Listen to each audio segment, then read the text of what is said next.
Deer learners, আসসালামু আলাইকুম। Welcome back to Plutus career and skills academy. আশা করি সকলেই ভালো আছেন। বিশেষ করে পঞ্চম গণবিজ্ঞপ্তিতে যারা সুপারিশ প্রাপ্ত হয়েছেন তারা অনেকেই মহা খুশিতে আছেন।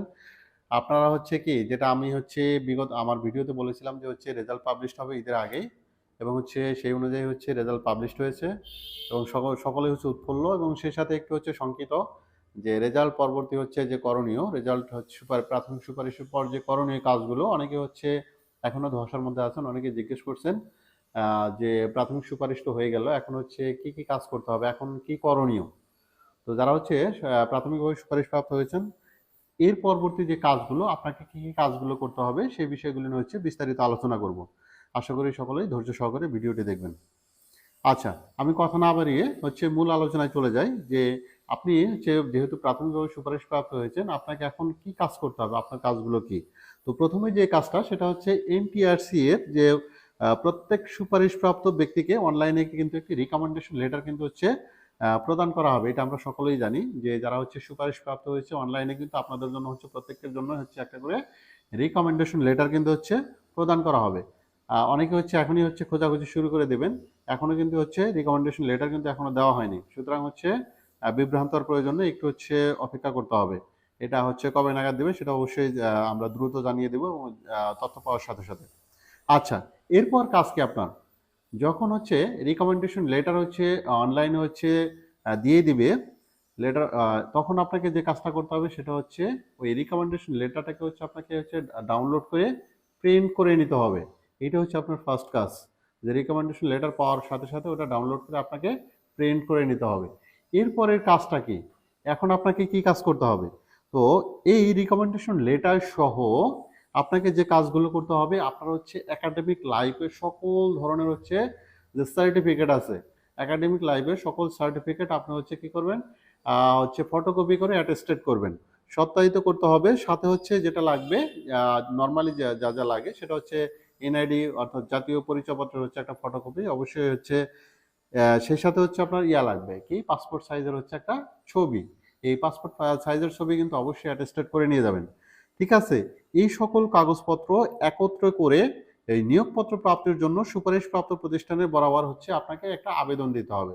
তার মানে এখানে বেশ কিছু কাজ আছে, যে আপনি কোন প্রতিষ্ঠানে সুপারিশপ্রাপ্ত হয়েছেন সেই প্রতিষ্ঠান বরাবর আপনাকে একটা আবেদন করতে হবে। সেই সাথে আপনার সকল ডকুমেন্টস, দ্যাট মিন যে আপনার একাডেমিক সার্টিফিকেটের সকল ধরনের ফটোকপি, এনআইডির ফটোকপি, সাথে আপনার পাসপোর্ট সাইজের ছবি, এগুলো অবশ্যই অ্যাটেস্টেড করে এক কপি প্রতিষ্ঠান প্রধান বরাবর আপনাকে আবেদন করতে হবে।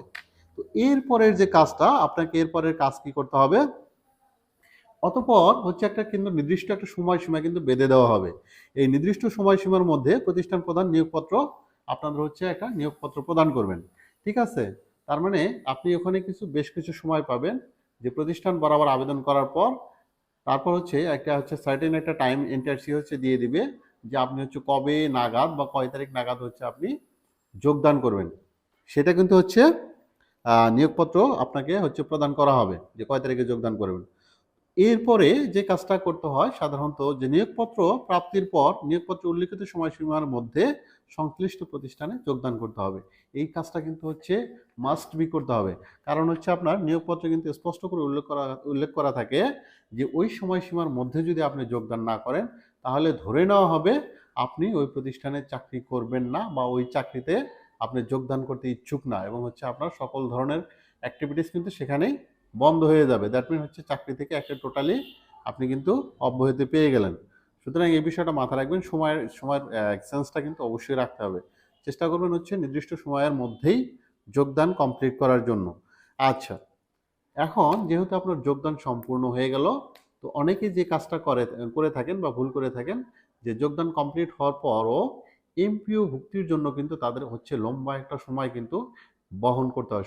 এই সময়টা তাদের কিছু, আমি বলবো তাদের কিছু ভুলের কারণে কিন্তু সময়টাকে কালক্ষেপণ করতে হয়, বা অনেক বেশি সময় নিয়ে তাদের এমপি ভুক্তি সম্পূর্ণ হয়।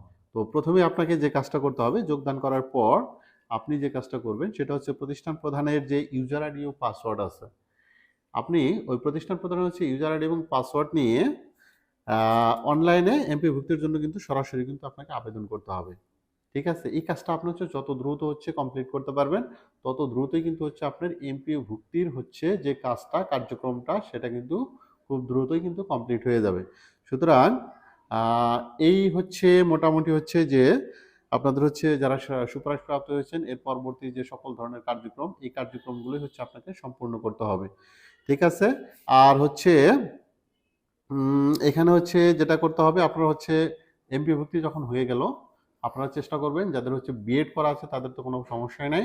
আর যাদের বিএড করা নাই আপনারা হচ্ছে চেষ্টা করবেন হচ্ছে খুব দ্রুততম সময়ের মধ্যে বিএডটা কমপ্লিট করার।